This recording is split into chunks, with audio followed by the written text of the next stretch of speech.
Very good. Well, I think the stream has become something of a trickle, so let's start properly now. Good. Well, good evening to everyone, and a very warm welcome for myself, Monica Bohm-Duchin, the founding director of the Insiders Outsiders project. And as many of you will know, it's a project, an ongoing project designed to pay tribute to the pervasive and rich and diverse contribution of those who fled here from Nazi Europe to this country's culture.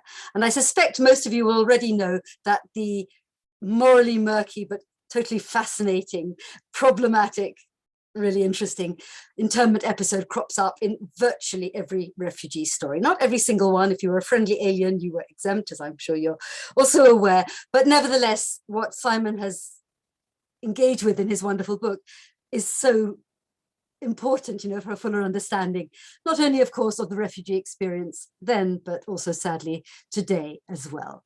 As I'm sure you're also aware, Simon's book, which literally is hot off the press, was officially published just a few days ago on the 3rd of February by SEPTA in this country, and he's just told me actually in America, for those of you in North America, you're going to have to wait a little bit. It's coming out in November under the Scribner imprint. So let me, before I hand over to him to tell you more, to fascinate you, no doubt, let me just say a few words by way of introduction about Simon. He's an award-winning journalist, a British-based journalist, West Sussex-based journalist and author, a contributing writer to The New Yorker, as well as writing regularly for both The Guardian and The Observer newspapers. His previous non-fiction book actually ties in to a certain extent with this one, insofar it is also about a very understudied episode in the history of World War II. It's called A Game of Birds and Wolves. It was shortlisted for the Mountbatten Prize, and indeed is apparently still optioned for film by no less a mortal than Steven Spielberg, and apparently this is still to be confirmed. He's been named a finalist in the Foreign Press Association Media Awards and the recipient of 2 awards from the Society of Professional Journalists. So I don't really need to say any more to prove his credentials. So with very great pleasure, Simon, I hand over to you. And if everybody, I think you're all being wonderfully well behaved. Keep yourselves muted if you wouldn't mind, and perhaps turn off your cameras also to avoid too much distraction. Simon, I'm going to spotlight Simon initially, and then he will be screen sharing in a minute. Okay, over to you, Simon. Thank you, Monica. Can you see my screen? There we go. All good, yep. All good. All right, brilliant. Just before we start, I just want to take this opportunity to thank Monica for all the support she's given me during the writing of this book. I think with any sort of historically interesting subject, there are inevitably dozens of experts and subject writers who spent a great deal of time researching and thinking deeply about a subject, and that can not always make for the most welcoming environment for a journalist who's parachuting in with an idea for a book. So that was not my experience with this one, and I'm very thankful. In fact, while researching the story of Hutchinson camp on the Isle of Man, I met so many kind and generous academics and subject experts, some of whom are here this evening. In particular, I think anyone who's met Monica will be aware that she seems to know everyone everywhere and is always willing to point an inquisitive person in the right direction. So yeah, thank you so much, Monica. I'm really grateful. Okay, well, so one spring a few years ago, I was leafing through a beige folder in the hushed reading room at the National Archives in South London in search of a story. There we go. I had heard about a prisoner of war camp in the Lake District, a converted stately home that was called Grisdale Hall. So many captured German sailors were sent to Grisdale Hall that it became known to the locals as the U-boat Hotel, and the image of a grand English house overrun with German POWs captured my attention. I imagined it to be a bit like Downton Abbey, but with Nazis, which was a compelling juxtaposition to my mind. So I'd come to the National Archives to research British POW camps. The folder I'd requested was filled with correspondence concerning the administrative difficulties involved in moving POWs between camps, essential but boring war stuff. And then I turned a page and straightened. Tucked in the middle of the sheath was the front cover of what looked like a homemade newspaper. There were hand-drawn illustrations, excitable write-ups of concerts and theatrical performances, and a long, vivid description of the experience of visiting the camp post office. The text was all in English, and while it appeared to have been produced by wartime prisoners, it included an exhortation from the editor to tell everybody that you hate the Nazis. I thought to myself, what? Like many people, I was only vaguely aware of the fact that Britain had interned German, Austrian, and Italian people during the Second World War. Unlike the wartime internment of Japanese Americans in the United States, which is an episode of ongoing lament, the British internment of so-called enemy aliens has been mostly kept separate from the prevailing story that Britain tells itself about its wartime character. The camp newspaper appeared to offer a window into an unfamiliar alternate history of the war, where the supposed villains were the victims and the supposed heroes the perpetrators. And this document set me on a new path to learn everything about this hushed world and to discover a story, a person who might compel me through the subject. Hilda Marchant was the star reporter for the Daily Express. She first heard the story from a sailor. 2 nights earlier, he explained he had been standing on the deck of a ship and watched as a confetti of parachutes drifted into Rotterdam harbour. Dangling from each silhouetted disc, the sailor insisted with German soldiers dressed not in Nazi uniforms, but in skirts and blouses, and each carried with him a submachine gun. When the paratroopers landed, men and women working as cleaners and servants emerged from basements and back doors wearing German uniforms. These individuals, the witness told Hilda, had come to Holland claiming to be refugees from Nazi oppression, but were in fact sleeper agents posing as asylum seekers. On the 13th of May, 1940, 2 days after the invasion of the Netherlands began, the Daily Express published Marchant's story under the headlines, "Germans dropped women parachutists as decoys." And peppered throughout Marchant's story was the term fifth columnist. Marchant was one of the first people to adopt the phrase, which was coined during the 1936 Spanish Civil War, as shorthand for traitors poised to support an enemy invasion from within. British newspapers have begun to refer to fifth columnists after the German invasion of Norway in early April 1940, when reports circulated that spies had been installed in the country to aid the German invasion. By the time Hilda's story ran, there wasn't a reader in Britain who was unaware of the term, its meaning, or the notion that a similar network of duplicitous immigrants might lurk in their own towns. Hilda's claims of treachery were, it would later transpire, greatly exaggerated. But the image of a double-crossing immigrant proved indelible, and not only among readers of newspapers. The British envoy to the Dutch government, Sir Neville Bland, had also been in Rotterdam during the invasion. When he reached London, he drafted an eyewitness report. This account was titled Fifth Column Menace, and it was vivid and fearful. No matter how superficially charming and devoted they appear, Bland wrote, every German or Austrian in Britain is a real and grave menace. When the signal is given to invade Britain, Bland continued, there will be satellites of the monster all over the country who will at once embark on widespread sabotage and attacks on civilians. Britain, Bland continued, cannot afford to take this risk. All Germans and Austrians at least ought to be interned at once. Bland's report was widely distributed in Whitehall. A copy reached King George VI, who summoned the Home Secretary, Sir John Anderson, for a meeting at Buckingham Palace. You must take immediate action against political fifth columnists and other enemies of the state, he told Anderson, men and women. When the report's claims were broadcast by the BBC, they had an immediate effect on the British public's attitude towards refugees, which until now had been broadly characterised by tolerance. In April 1940, after the German occupation of Norway made an invasion of Britain seem possible, Colonel Henry Burton, Conservative member for Sudbury, asked members of the House of Commons if it would not be far better to intern all the lot and then pick out the good ones. But before May 1940, not a single person interviewed by the polling group Mass Observation suspected refugees to Britain of espionage or suggested that they should be interned. But now, with the news from Holland, British newspapers carried the clarion call for mass internment. Act, act, act, do it now, blared a Daily Mail article by G. Ward Price on the 24th of May. All refugees, he wrote, should be drafted without delay to a remote part of the country and kept under strict supervision. You fail to realise, Price wrote, that every German is an agent.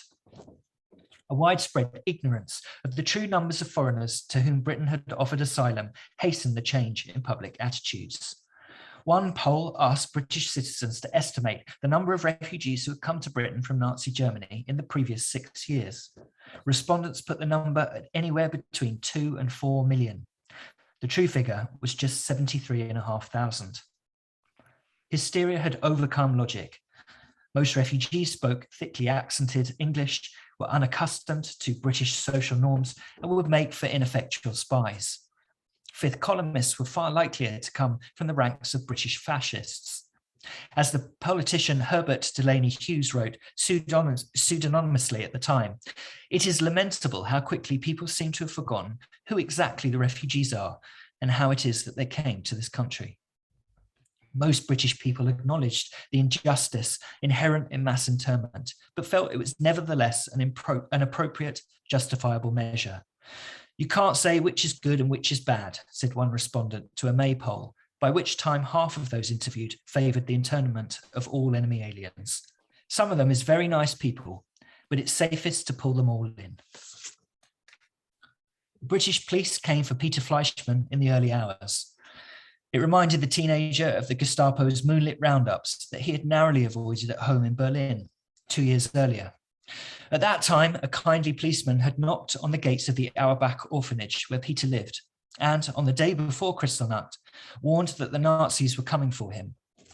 Years earlier, Peter's parents had drowned in an accident while driving by the Wannsee Lake. The couple had been writers for an anti-fascist newspaper, and Peter learned that the car's steering had been tampered with, and their deaths were apparently an act of political sabotage. Now it seemed the Gestapo wanted to wipe out the Fleischmann's only child. Peter had already quit his studies at the Royal School of Art in Berlin, so with no remaining ties, he fled to the south of the city and hid in the basement of his family's former housekeeper, while the brown shirts tore through Berlin and raided the orphanage. When, 3 weeks later, the first Kindertransport was arranged to bring children out of Germany, Peter, a few weeks shy of his 17th birthday, just qualified for rescue. On the 1st of December 1938, alongside a brood of the city's Jewish orphans, he embarked the train, watched by orphanage staff and a few Gestapo officers who had come to watch the children make their pioneering journey. At 5:30 in the morning of December the 2nd, 1938, 2 hours before sunrise, the TSS Prague cleaved the mist hanging over the water and docked at Parkeston Quay, Harwich, on the Essex coastline. I've got here some footage I just want to show. Because Peter was among the first children to arrive in Britain, it just so happened that there were a great number of journalists and film crews there. And this is some of the raw footage taken by Pathé News that in which I've pulled out a series of clips where we can see Peter.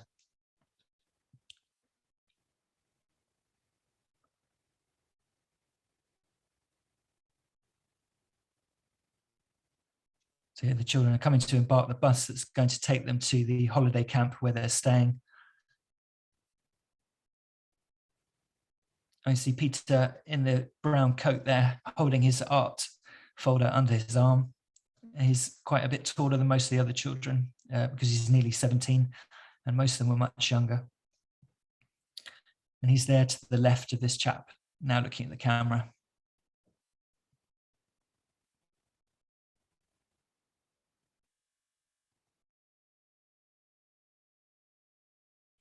Here they are going into the holiday camp. Peter's here on the left watching some other children play table tennis.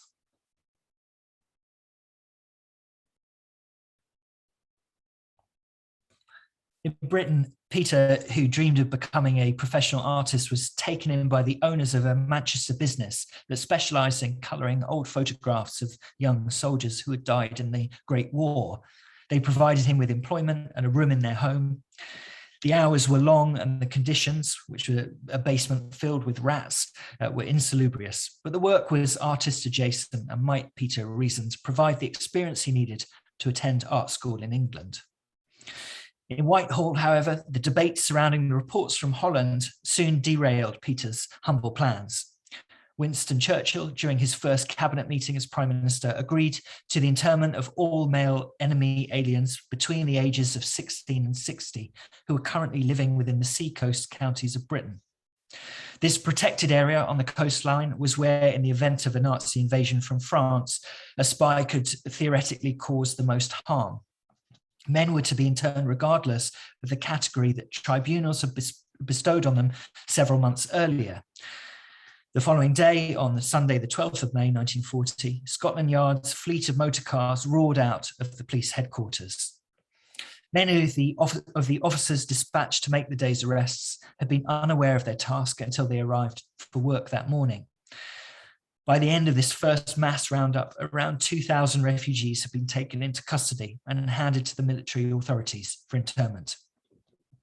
Now, the Home Secretary, John Anderson, was opposed to mass internment, and this was a position he'd hoped to hold, he wrote, unless the war begins to go badly. Earlier that year, he wrote to his father of the danger posed to justice by national paranoia. In wartime, he wrote, people are easily worked up. A spy scare can be started at any time. Now, with German troops in France, the threat of enemy invasion looming, and newspapers stewing with reports of fifth columnists, Anderson was forced to concede that there were various bodies and groups of persons in this country against whom action would need to be taken, including refugees. Throughout May, the protected area expanded from coastal counties inland, from Devon to Dorset, Mersey to Cheshire, until no one in Britain was safe from the threat of immediate arrest and indefinite internment based on their nationality, ethnicity, religion, or political beliefs. Internment was in the best interest of the internee, Churchill argued, since public temper meant such persons would be in great danger if left at liberty. This argument precisely echoed that made by the Nazi officials to justify the arrest of the party's political opponents in earlier years. In a speech delivered in March 1933, for example, shortly after the opening of Dachau, the first Nazi concentration camp, Heinrich Himmler reasoned, I felt compelled to make these arrests because in many parts of the city there's been so much agitation that it has been impossible for me to guarantee the safety of those particular individuals who have provoked it. For those who had survived and fled the Nazi concentration camps, who were now interned by their supposed liberators in Britain, it was a befuddling injustice. When Hitler learned of Churchill's internment policy, he reportedly gloated, the enemies of Germany are now the enemies of Britain too. Where are those much vaunted democratic liberties of which the English boast? Having allowed the popular press to whip up jingoism and hatred, instead of taking an enlightened lead, the government now used public opinion as justification for strict measures. Among Londoners, some sort of neurosis had taken grip, Klaus Hinrichsen noted. Anyone who was German was considered a Nazi. On Sunday, the 4th of June, Churchill addressed the House of Commons to announce the government's new powers to put down fifth column activities with a strong hand. Churchill acknowledged in his speech that the orders would affect a great many people who were the passionate enemies of Nazi Germany. There was, he said, nothing to be done.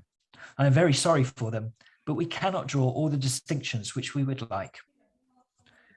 Status and class, those twin armaments of privilege, provided little protection.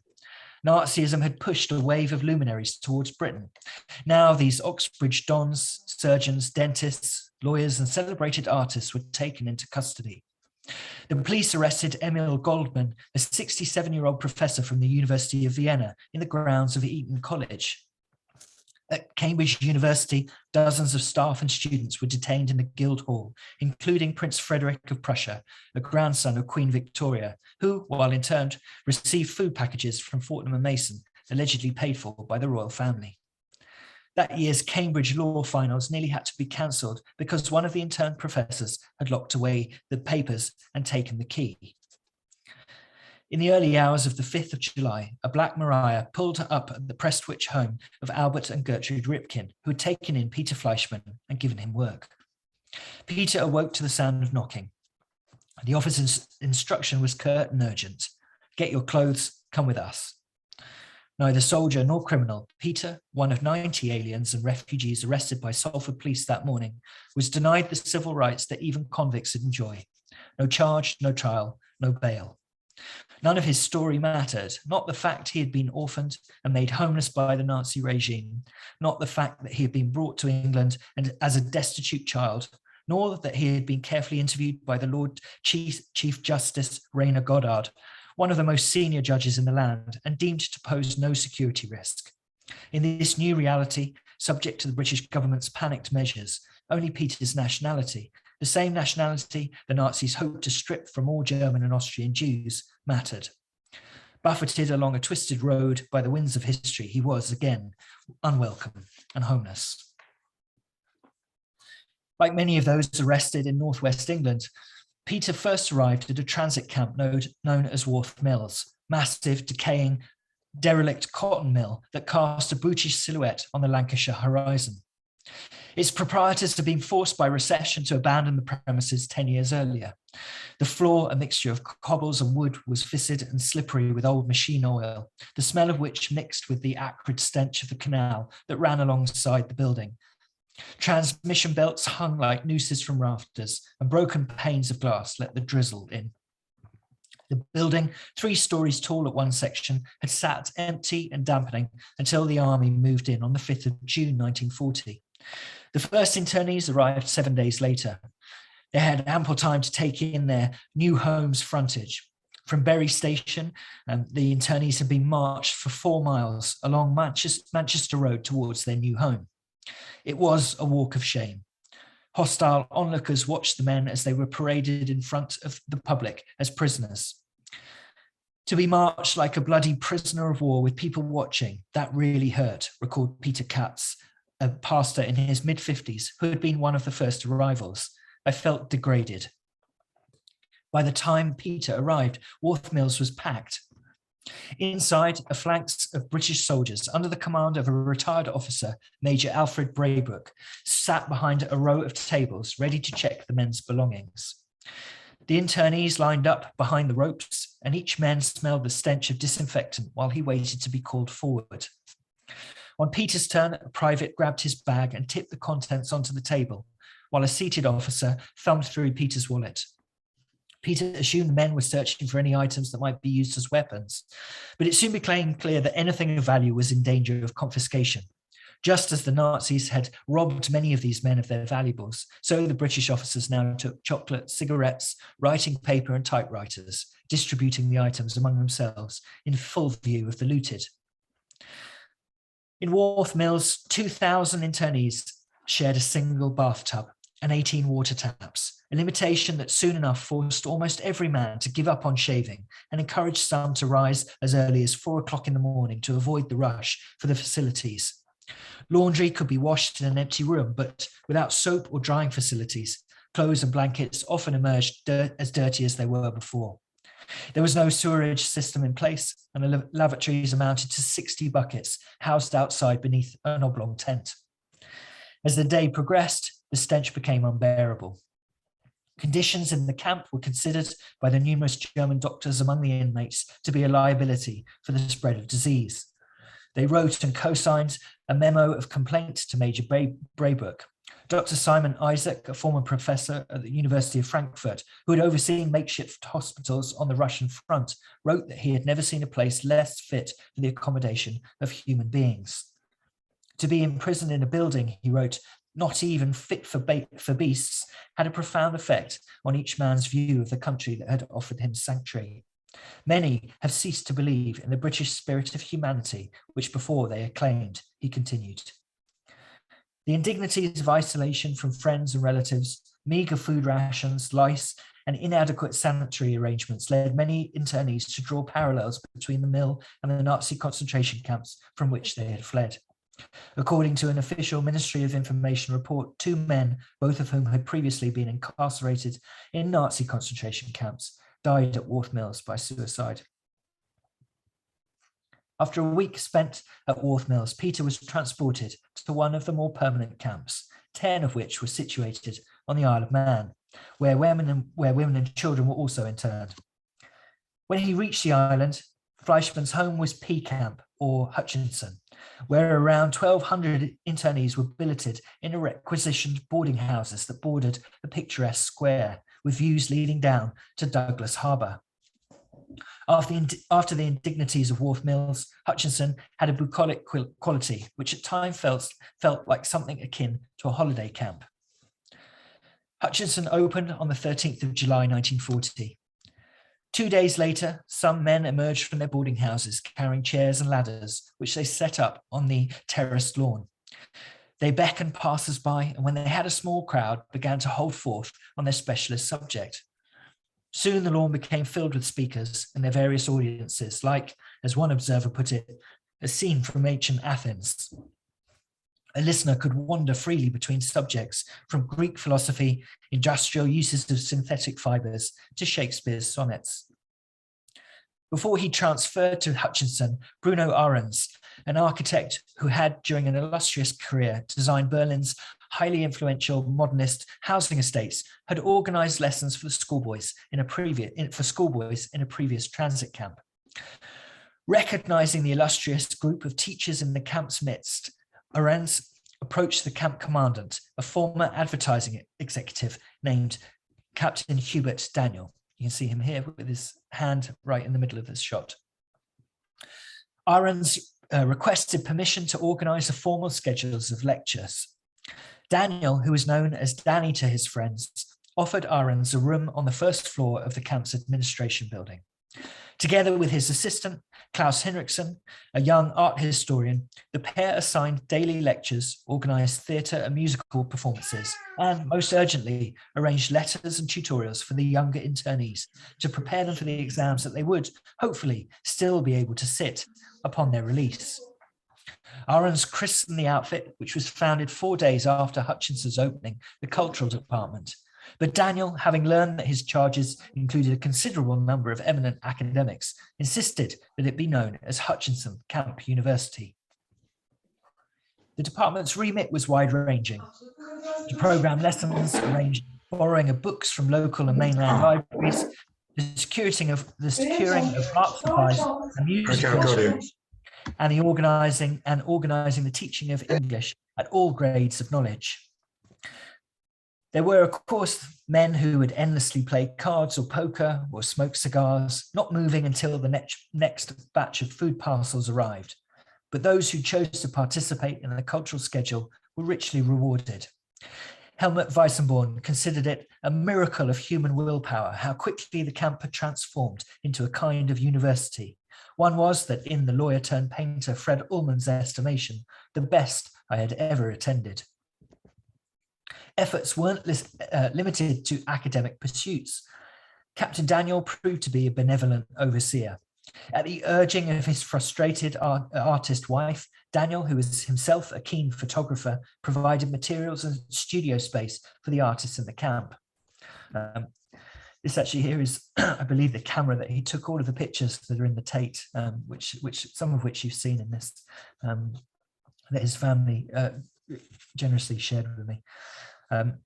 So Daniel, at the urging of his wife, provided materials and studio space for the artists in the camp, and even hired a grand piano for an outdoor matinee performance by the intern musician Marjan Ruwitz. While many of the celebrated artists in the camp produced and exhibited works of art in many disciplines, the journalists published a fortnightly camp newspaper featuring news articles, fiction, and illustrations. This was edited by Leo Freund under the pen name Michael Corvin. And while I was researching the book, I tracked down Leo's grandson, who is actually called Michael Corvin, not as a pen name, but as his actual name.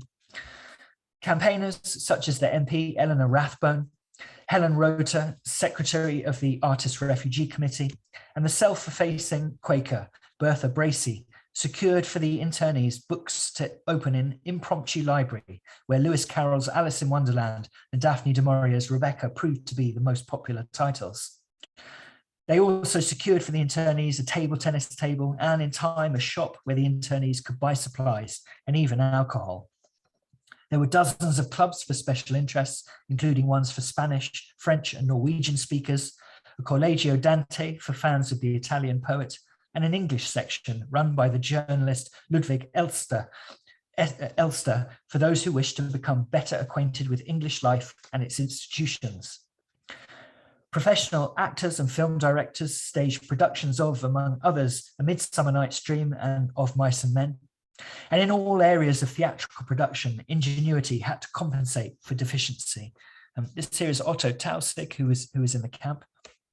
And actually in this, which is his German language memoir, which has never come out in English, he writes about being perhaps the first person to listen to a poetry recital of Kurt Schwitter's while in Wharf Mills, so prior to the opening of Hutchinson. Anyhow, back to the plays. Some of the technical-minded members of the actors fashioned stage lights out of old jam jars, which had a silvery reflective surface on the inside. And in lieu of a dimmer switch, the stagehands connected a strip of additional light bulbs to the same circuit, kept in the wings out of sight. And the brightness of the stage lights could be controlled by screwing and unscrewing additional bulbs into the circuit, enabling the lighting team to create the effect of a sunrise or a sunset. To circumvent the difficulty of staging period plays without period clothing, the Hutchinson actors reinterpreted several plays in contemporary settings with modern clothing and props, roll neck sweaters instead of livery, machine guns instead of swords, in an early example of dressing actors in contemporary fashion for a period play. Representatives of the technical school installed a speaker system throughout the camp. This was co-designed by Dr. Hans Rothfels from St. John's College, Oxford, and consisted of 2,700 yards of wire, which fed 53 speakers in each house's dining room and enabled the broadcast of radio programs from the BBC. Soon internees used the radio system to broadcast their own talks, English lessons, and even entertainment that was written and performed in the camp. Occasionally, vinyl records were played instead of an evening concert. And the system also allowed the commandant to relay messages from his desk to the entire camp. And Captain Daniel warmed to his role and would routinely announce the latest cricket scores to the bewildered European internees. And sometimes tipsy from afternoon drinks, he would address the men in garbled officers' English that many of his prisoners struggled to pass. The artist soon established a semi-exclusive artist club, cafe, housed in a laundry room extension of House 19, as it was then. With its whitewashed walls and bubbling paint, the venue lacked the sophistication of the continental cafes the men were used to, but the room was sizable, and when some tables, chairs and stools had been arranged inside, provided a relatively comfortable space for afternoon meetings, conversation and poetry recitals. Peter, here is a list of some of the members of the Artist Cafe in December 1940. For Fleischmann, who had no ties to the outside world, Hutchinson provided an artistic education that had been cut short by the Nazis. Shortly after his arrival in the camp, he spotted a strange-looking artist sitting in the corner of the square. He watched as the man stopped people as they walked past, offering to sketch their portrait in as little as 5 minutes for a fee. As efficient as a Leicester Square caricaturist, the man priced his portraits on a sliding scale: £3 for a head and shoulders, £4 for head, shoulders and arms, and £5 for a half figure. When someone informed Peter that the man in the Loden coat was the famed Dadaist Kurt Schwitters, he was somewhat surprised at the straightforwardness of the portraits, but immediately signed up for life lesson drawings hosted by Schwitters, which were popular among those who wanted to learn to paint or who merely wanted a closer look at the celebrity. Under Schwitter's guidance, Peter painted still life canvases depicting items in his immediate vicinity: his shoes, his knife, fork, plate, and flowers. He continued his work outside of the lessons as well, painting on the hardcover panels torn from books on loan from the camp library. The sculptors Paul Hamann and George Ehrlich showed him how to smuggle clay dug while out on an escorted walk in the local hills back into the camp. And the woodcarver Ernst Müller-Blensdorf, who you can see here, showed Fleischmann how to sculpt blocks of firewood. I had always wanted to paint, and here was the opportunity, Peter later recalled. I had the chance at last to learn, from morning to night, every day. Peter was a quick learner, and when his painting of his shoes won first prize in the camp art competition, he soon caught the attention of the other artists. Klaus Hinrichsen said, "I shared the conviction of the older artist that here was a natural talent, a born artist who just could not stop himself from working and from learning." In November 1940, the artist staged a major exhibition timed to coincide with the opening of a new hall building next to the camp laundry and above the canteen. It was Hinrichsen's privilege and burden to choose the works by which artists could show, while ensuring that the space did not become overcrowded, or without bruising the delicate egos of the competing artists who were, when it came to exhibitions, used to having things their own way. It was, as Hinrichsen put it, a nightmare. No artist is ever satisfied with the number of his works accepted, nor with the space where they are shown. But for Peter, the event presented an opportunity to produce and exhibit work alongside many of Europe's finest artists, an unimaginable prospect to him outside of the camp's warped reality. 4 of his works were chosen for display.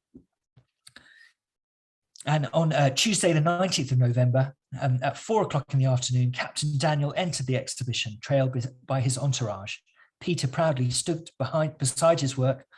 It was an enjoyable day, surely, for the other artists, though on some level it must have thrown the extent to which their professional horizons had shrunk into perspective. Peter's experience was the exception.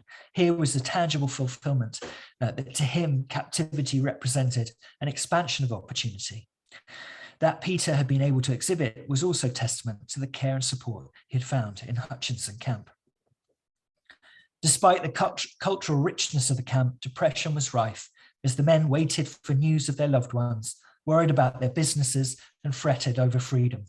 Lest this all sounds too rosy a situation, Klaus Hinrichsen noted, let me assure you that all these frantic activities were entered into as a means of distraction from the ever-present anger at the injustice, the constant worry from the lack of communication, and of course, suffering from the cramped living conditions and the lack of freedom. In the autumn of 1940, the British government released a white paper outlining several categories under which internees could apply for release. Those who were too young or too old, too infirm, or who already had permits to work in positions of national importance could apply to be freed. But artists, writers, and musicians were not included until later revisions, and even then had to prove they had achieved distinction in their chosen field. As Helen Rota, secretary of the Artists' Refugee Committee, put it to the director of the National Gallery, do you think the criteria could be stretched to include the poor souls who have been too busy being hunted to achieve distinction? In Whitehall, attitudes to the mass internment policy had shifted, hastened by the news of the sinking of the SS Arandora Star, when 650 men, including German and Austrian refugees who had been deported to Canadian internment camps, were drowned after a U-boat torpedoed their liner. It was a shipping disaster with one of the gravest losses of life of the Second World War. The economist John Maynard Keynes, an advisor to the government, claimed that he had not met a single soul inside or outside government departments who is not furious at what is going on. Undoing the mess, however, was proving time-consuming and complex. In the early months of internment, the fact that so many brilliant men with anti-Nazi beliefs had been interned highlighted the absurdity of the situation. But as the autumn nights grew long, any sense of perverse delight clotted into dismay and bitterness, as one by one the camp emptied of its celebrated individuals. The weeks until Christmas and after seemed to be just one endless gloom and depression. Fred Ullman wrote, every day I waited in fear and hope until 5 p.m. when the names of the released were announced, only to crawl back to my room, too miserable to eat. Schwitters, for all his creative output and commercial hustling, experienced mood swings. Haven't I lost enough? He mourned in one poem. And in another, written for his wife, he described the grim monotony of his life. I am a prisoner. The days and the long nights fly bleakly past. Always the same people whom I don't hate and don't love. By March 1941, 12,500 internees had walked free, representing almost half of those who had been interned the previous summer. On October the 7th, 1941, 1 year, 2 months and 25 days after he arrived in Hutchinson, Peter Fleischmann shook the commandant's hand and bade him farewell. The Artist Refugee Committee had finally found him a place at Beckenham Art College, where Peter was reunited with some of his camp mentors, including Weissenborn, who had taken up a teaching post there. Toward the end of the war, Peter became a translator for the British Army and returned first to the Wharf Mills holding camp and then at the end of hostilities to Berlin. There he visited the Auerbach orphanage, which had been turned to rubble during an Allied bombing raid in the winter of 1943. The destruction of the orphanage had begun earlier, however. On October the 19th, 1942, the 21st East Transport carried almost 60 Auerbach children, aged between 2 and 16, along with 3 of their carers, to Latvia. In the nearby forest, SS officers executed each member of the group. The following month, the remaining Auerbach children left Berlin on the 23rd East Transport, and this train went to Auschwitz, and none survived. After the war, everything of which Peter had dreamed since he was a young, aspiring artist at the orphanage would come true. Under his new adopted name, Peter Midgley, he was accepted into the Royal College of Art, where he graduated with first-class honours, the top fine art student in his year, rewarded with the RCA's prestigious Rome Scholarship. Peter became a professional artist, securing commissions to create works for British government departments, for Oxford, Warwick and York universities, and for the Royal Navy. Nothing, however, bettered the training he had received in Hutchinson. Everything thereafter, he later said, was just a recap. While the internees had been relatively comfortable, internment was a near constant misery for most, one that, as the Oxford academic Paul Jacobsthal wrote, caused a trauma. At least 56 internees died in internment on the Isle of Man, many to suicide. And while Peter Midgley's life was transformed by the people he met there, the episode also triggered feelings of abandonment that haunted his dreams. Once or twice a year, he would experience the same recurring nightmare. He was back in the camp. Everyone around him was released until finally he was the last one there, permanently forsaken. Every government must balance its humanitarian obligations with the need to uphold national security. But to categorize refugees from Nazi oppression as enemy aliens was to invite populist scorn and hatred on those most in need of compassion and represented a moral failing on a national scale. Few went as far as Tristan Bush, a former internee who described the British policy as a war crime, but it is indisputable that the hasty measures heaped unhappiness and anguish upon thousands of people who were already enduring the ordeal of fleeing their previous lives. Only one sentence spoken by John Anderson in the House of Commons in August 1940, months before most of Hutchinson's internees were freed, provided something approaching an apology. Regrettable and deplorable things have happened, he said, as if the cruelties of internment had been the result of natural phenomena and not a series of deliberate choices. The battle between a nation's responsibility to help those in need and to maintain national security persists in every age and every generation. But the notion of the refugee who is not who he or she claims to be is an enduring story that can be easily used to justify institutional cruelty or overreach. And while the context and detail shifts, the debate remains the same. Each successive generation must answer the question, how far can we go in the rightful defence of our values before we abandon them along the way? Peter was just one individual in a camp that, at its most populous, numbered more than 1,200 captives, each man with his own history and legacy. And Hutchinson was just one of dozens of camps around Britain, Canada, and Australia. The combined total of internees stretched into the tens of thousands. Of course, most of the men were not professors at world-famous universities, or musicians summoned to play for royalty, or artists who had exhibited across Europe's galleries. Hutchinson's population was much like any other random cross-section of society, a mixture of factory workers and artisans, teachers and intellectuals, doctors, mechanics, builders, and chefs. And yet, placed in these unusual circumstances, this ordinary cross-section of society achieved the extraordinary. Together, they turned a prison into a university, a camp into a cultural centre, a boarding house into an art gallery, a jumble of wires into a broadcast station, a lawn into an amphitheatre. Hutchinson became a microcosm of civilization, and the extraordinariness lay not in the accolades of each individual captive, but in how, together, they embody humanity's better urges, even while besieged by its baser ones. Thank you very much. Thank you so much, Simon. As expected, that was absolutely mesmerizing, compelling, engaging, etc., etc. And I'm sure all the assembled company won't need any further incentive to rush out and buy the book, or indeed to order it online. I should perhaps just take the opportunity while I ask Simon perhaps to stop screen sharing so we can see you properly. That you are actually able to order the book through the website of the, let me perhaps just spotlight myself as well, just for the moment. Spotlight. Yes, Primrose Hill Books has kindly offered a discount if you order it online through them with the code given on the Eventbrite page. I will perhaps just follow the event up with a reminder of that code if anybody would like to take advantage of it. So Simon, where to start? Let's just see what questions have come in, and please do keep them coming. Just close that up and look at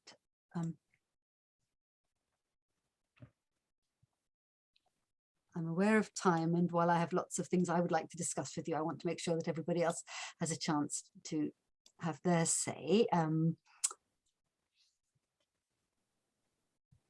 perhaps, yes, I'll come back to the questions in a minute. Just one question from me first to set the ball rolling. You, by your own admission, had little knowledge of this historical episode prior to stumbling upon that homemade looking publication. And then you uncover this treasure trove, this absolute, extraordinary sort of repository of fascinating, unfamiliar, important information. How did you set about shaping your researches? And of course, I suspect the answer has quite a lot to do with your choice of Peter Fleischmann, but why Peter? Yes, well, my background is in narrative nonfiction, and the New Yorker has a phrase that's very useful for its writers. It says stories, not subjects, and that, I suppose, serves as a reminder that people can best access complicated stories like this, which involve disputes at every scale and geopolitical history at its most intense, through a character and through an individual person's story. And so I was looking for someone who could help carry the reader, I suppose, into this world of internment. I chose Peter because there were so many people that you could pick to help the reader, but I suppose he sort of almost felt a bit like a Forrest Gump character to me, in that he seemed to be everywhere, often at the wrong place at the right time. But in terms of storytelling, very usefully, he was in Berlin, on that fateful night. He had come from a well-to-do family, but also lived in an orphanage. The fact that he believed his parents had worked for an anti-fascist newspaper and had been murdered by the Nazis sort of made the fact that he was later interned all the more ridiculous, as did the fact that he came across on the very first Kindertransport train.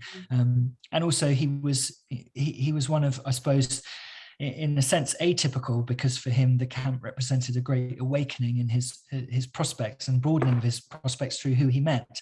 So all useful things, I think, in terms of trying to tell a story that's very nuanced, and that I suppose the temptation is to try and say, well, this is how it was for everyone. But when you've got 30,000 people going through, all with their own lives and they're different ages, different levels of investment in the world. Some of them are teenagers, it's a great adventure. Some of them have got their families in London during the Blitz, and it's a tremendous, every night is hellish. So having a character like Peter sort of takes you away from that gravitational pull of cliche. So that's and he had also recorded helpfully an oral history, so you need someone who has put down in their own words some of what they experienced. So those were some of the reasons. you subtitle the book, yes, first of all, wonderful main title, The Island of Extraordinary Captives, and then it's subtitled A True Story of an Artist, a Spy and a Wartime Scandal. Now, I don't know, we don't have very much time, but given that it's not only about Peter, although much of the focus is indeed on him throughout, tell us briefly, the spy, the wartime scandal, tell us a little more. Well, so there was a character in the camp called Ludwig Warschauer. He, in fact, founded the technical school. You remember a little earlier in the talk, we saw the photograph of the house. He was able to convince Captain Daniel to give him an entire boarding house just for his own purpose, which was for him and his friends in the camp to ostensibly teach engineering to the younger men in the camp. He was very charming. And he relates to Peter's story because his wife, a lady called Elizabeth Kossen, was a part of the Kempinski family, which you may have heard of, the Kempinski chain of restaurants. She was, I believe, the only millionairess in Berlin at the time, or just prior to the outbreak of war. And that was, and Peter knew her from his childhood. He had gone to stay with her during the school holidays. Anyway, they end up at the same camp, him and Ludwig, and Warschauer's a bit different from the other men. He's sort of bragging that he's got friends in Whitehall. It's all a big mistake. He'll be out before anyone knows it.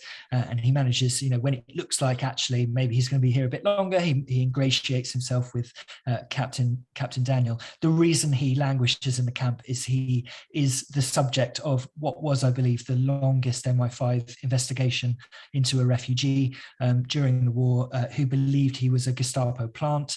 And had been sent to Britain for nefarious reasons.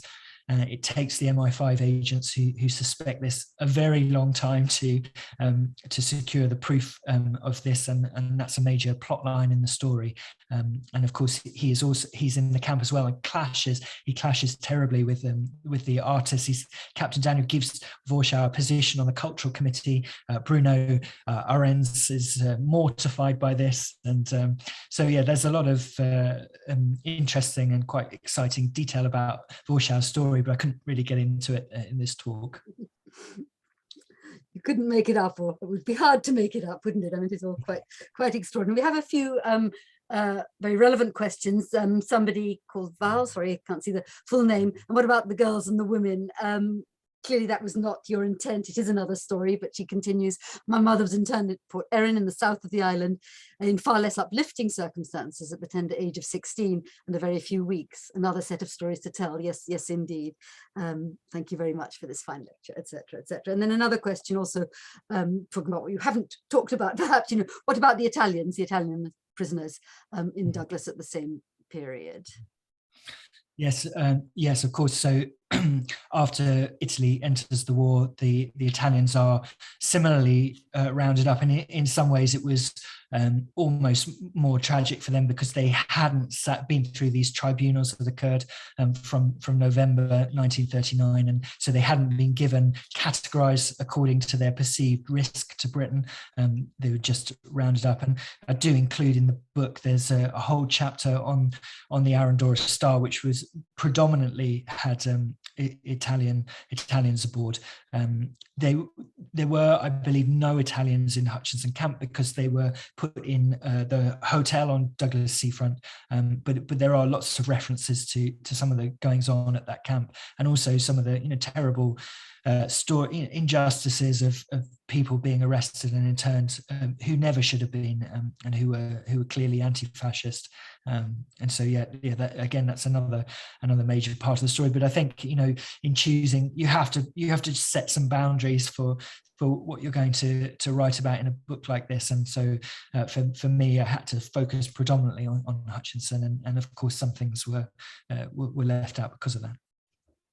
On the back of that, Simon, as I'm sure some of you will already know, Hutchinson tends, for those who know about it, tends to be dubbed or called, the artist camp. And I was struck, obviously, by what you said. Clearly, they weren't all remarkable academics or creative individuals. And yet, am I not right that there were a disproportionate number of them concentrated in this particular camp? Yeah, that's absolutely true. Yes. I mean, there were also, it is worth saying, I think, because I make this point in the book. So I've mentioned Klaus Dr. Klaus Hinrichsen, who was a young art historian. He really was sort of the predominant keeper of the Hutchinson legacy in the years that he was alive, and wrote extensively about it and gave talks.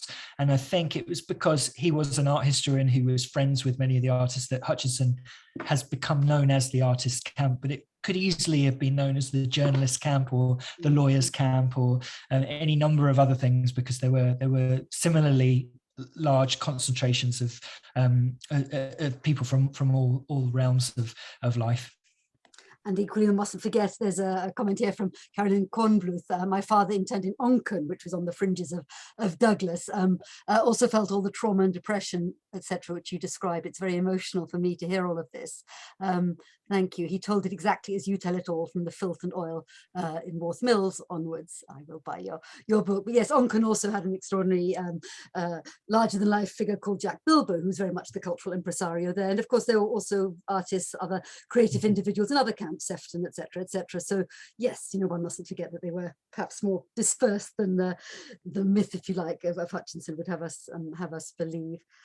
Simon, something else I've been struck by in my own researches and getting familiar with this whole terrain is how often, with the passing of years, and I think particularly of Fred Ullman's different written accounts of his own experiences, the trauma is played down. That actually, for example, sticking with Ullman, you look at his diaries written at the time. Remember, he's just become a father for the first time there. He is separated from his wife and daughter, not knowing anything about what's going on anywhere, pretty much. And there's real trauma, isn't there, in the drawings and indeed the writing that he produces at the time. And then in his reworkings of that text in later years, it gets more and more toned down. And I wonder, do you find that that's actually a fairly widespread phenomenon? And would you like to comment on that?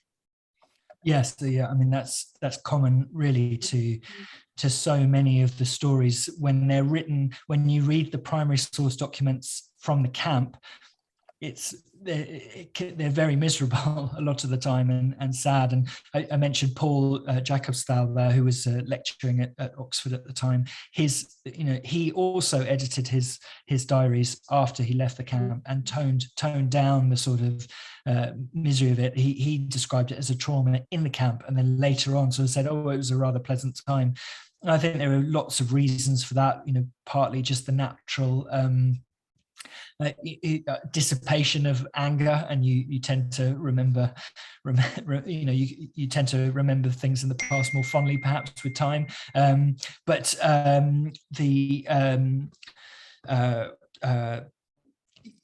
Yes, I suppose the other reason is that many of the people who are interned after they're released decide that they want to make their lives in Britain, and it's not in their interest to really maintain this angry and hurt stance. They want to assimilate and all of those other things, change their names to English variants and things like that. So I think that also plays a part.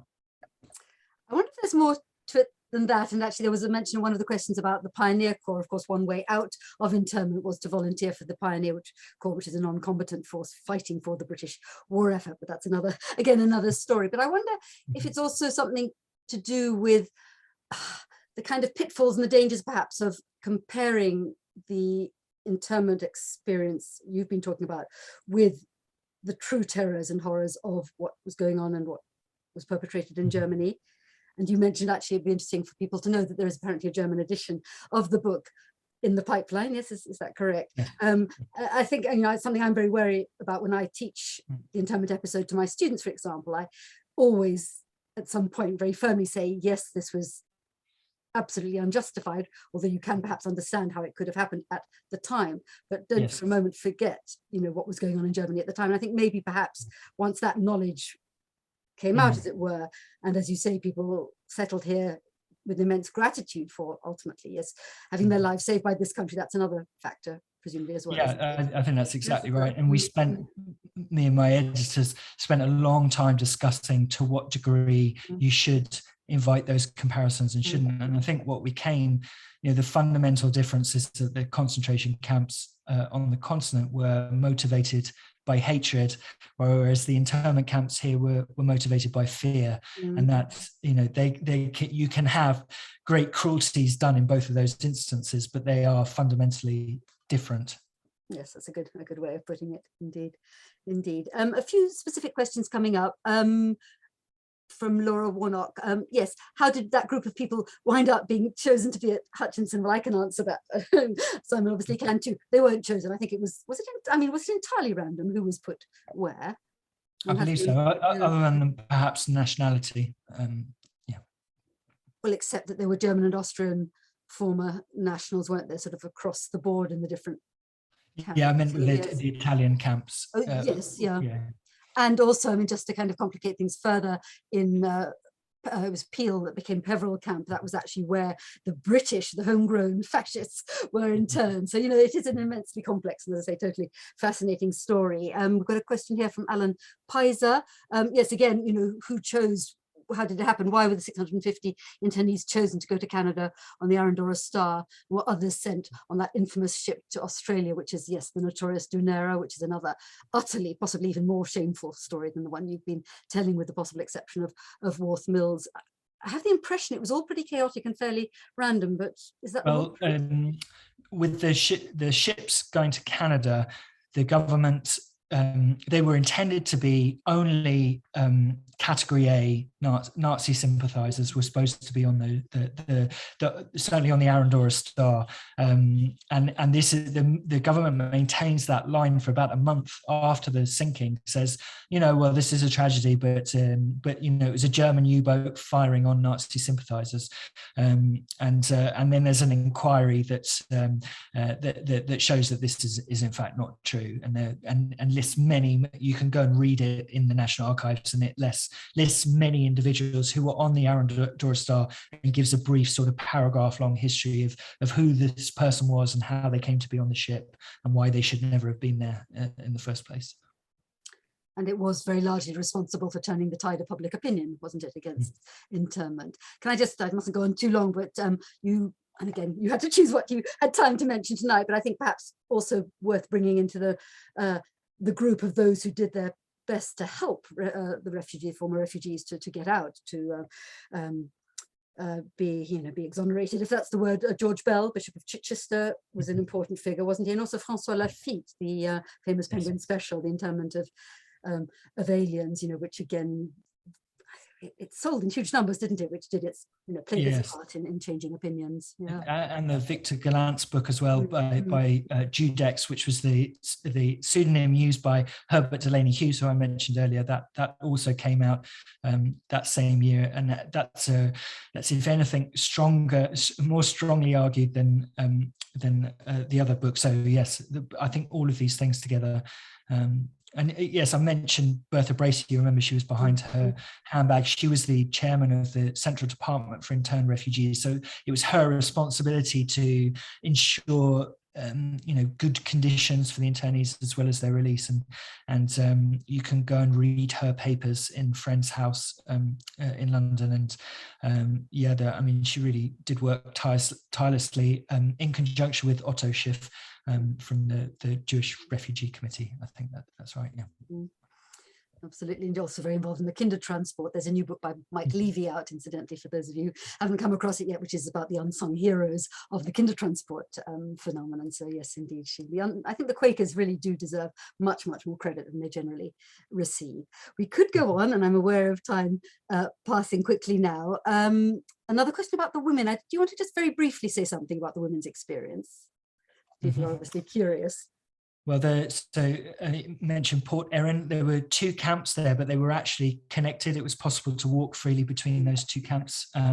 They had some trouble because the commandant of the camp there was Dame Cruikshank, Joanna Cruikshank, I think, off the top of my head.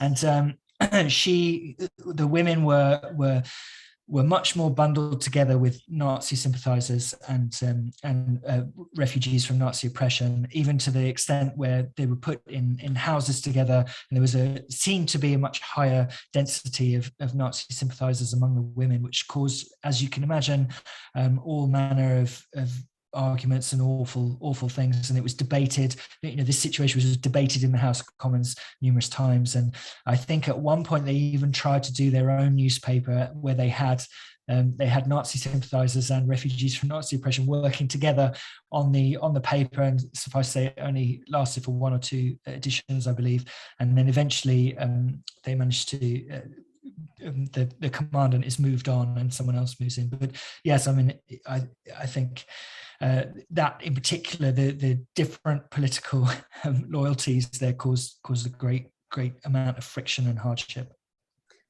Although but of course there was sunbathing as well and things like that for, you know, so there's a video from a documentary from the 1980s where a police constable from London, a lady, was sent to the Isle of Man, and she describes walking along the beach telling the women internees to put the tops on their bathing costumes back on, and she's sort of walking along, she recalls saying tops please, and then as soon as she's passed they take their tops off again and sunbathe. So there were moments of humour as well, I suppose. And I think generally the physical conditions of the women's camps down in the south, which is a very pretty part of the island, were generally much easier, weren't they? It was an easier life with the provisos, you know, you've just given. Right. Apropos that, my mother was housed with the communists and claimed to me that they made efforts to indoctrinate her. That's the other side of the spectrum. So that's an interesting comment. They would hide their communist tracks inside other books, I believe. There's one source that describes doing that. So yeah, there were sort of communist agitators in Hutchinson and elsewhere, definitely. Mm-hmm.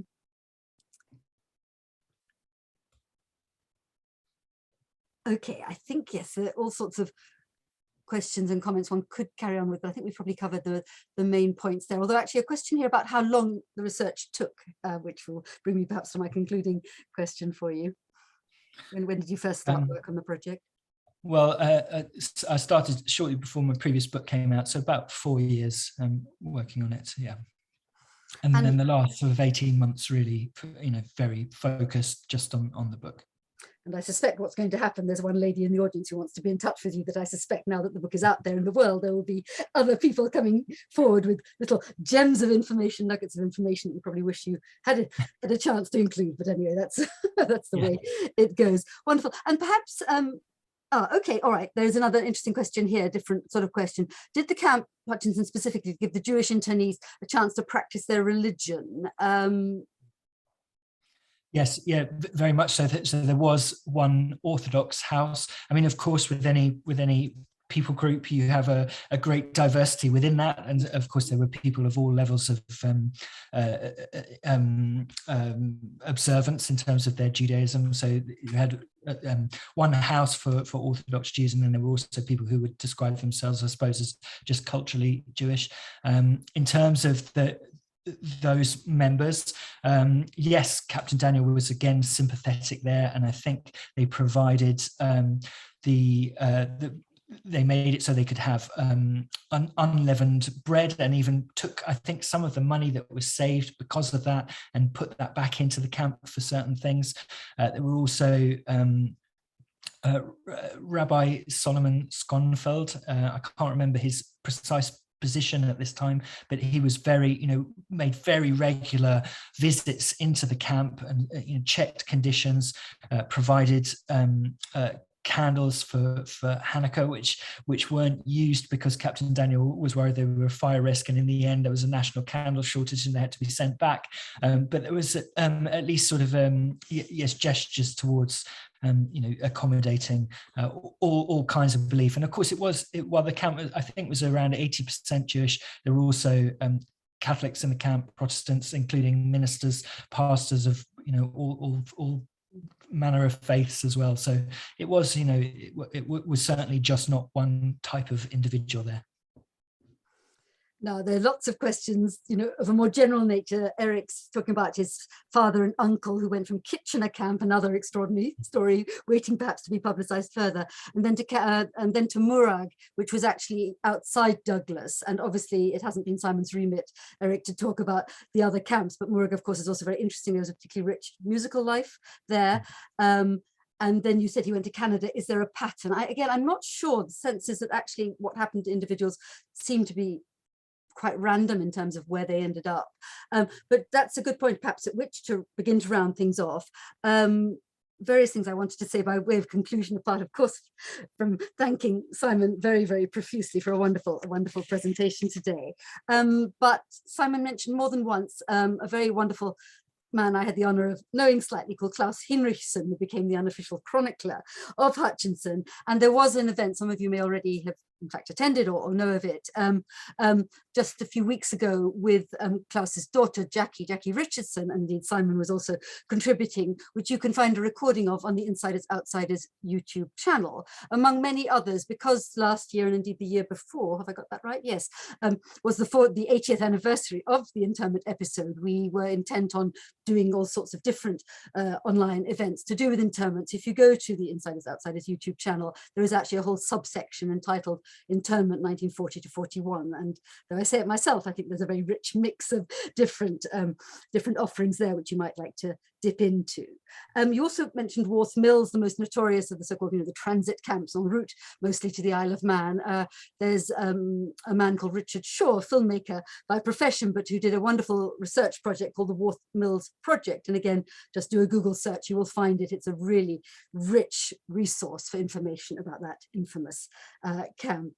And I've mentioned the discount. As I say, I will actually remind everybody of the code in a follow-up email. But lastly, I'd just like to mention, I'm just looking if there are any other, just many thanks coming in, Simon, not surprisingly, the fact that Insiders Outsiders, in partnership with Jewish Renaissance magazine, has organized a 3-night, 4-day trip to the Isle of Man, coming up quite soon. It was originally scheduled for mid-October. COVID prevailed, and we postponed it to late March. So it runs from the 27th to the 30th of March. Now it is almost sold out, but one or two people might fall by the wayside. There is, I think, a waiting list if anybody's interested. So, for example, there will be a trip to Murag, and many other things besides on offer. If you are interested, then just type in enemy aliens on the Isle of Man, Jewish Renaissance. In fact, I'll give you the link also in my follow-up email, and you might like to find out more and possibly put yourselves on the list. I mean, I think, lastly, Simon, you've had wonderful response across the media, both broadcast media and printed media to your book, by your own admission, perhaps more than you expected or even hoped for. Why is it, do you think, and I'm not being rude because it's a wonderful book, there's no question about it, you have this fantastic knack of combining hard facts with compelling human narrative and, obviously a very eloquent and fluent writing style. But, what is it, do you think, that might account for this unexpected level of interest in what you've produced? Go on, have a go. Well, maybe it's because it came out in February and there's not loads come of on, other I've been serious. No, I mean, I suppose I would imagine the same things that attracted me to the subject. It sort of confounds your expectations, and it's contrary to the predominant story that Britain has told itself about its wartime character. I suppose more generally in society, these sort of stories are of interest at the moment, with statues being pulled down and things like that. I'm not suggesting that's what this book is trying to do, but it is really just reappraising some of the stories that we have been told and saying, well, that yes, that's true, but what is also true? And I think for that reason, I imagine the book has caught the attention of the media. I think that's right. It's very timely, isn't it? And obviously you very pointedly put in those last images of contemporary refugees, and I think the resonances with the present can hardly be denied, alas. Very good. Well, thank you so much. Thank you, everyone. Lots of lovely appreciative comments. I'll send you the transcript, if you're interested, Simon, in seeing it. Good. So I hope to see you at further events, but in the meantime, all the very best, and thank you for being part of the event tonight. All the very best and good night.